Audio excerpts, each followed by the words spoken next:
கிராமத்து முறையில நம்ம வீட்லயே ரசப்பொடி ரெடி பண்ணி வறுத்து வைக்கலாம். செம்ம டேஸ்ட்டா இருக்கும். வாங்க பார்க்கலாம். மிளகு, சீரகம், காஞ்ச மிளகா, பெருங்காயம், துவரம்பருப்பு எல்லாத்தையும் நல்லா வதக்கிக்கணும். என்கிட்ட ஏற்கனவே மல்லி வறுத்து அதை நான் பொடி பண்ணி வச்சிருக்கேன். அதை போட்டிருக்கேன்.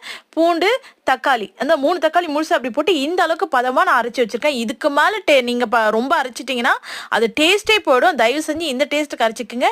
உப்பு, மஞ்சத்தூள், லைட்டா புளியும் வேணா லெமன் போட்டுக்குங்க. நான் கொஞ்சமா தான் போட்டிருக்கேன் புளி.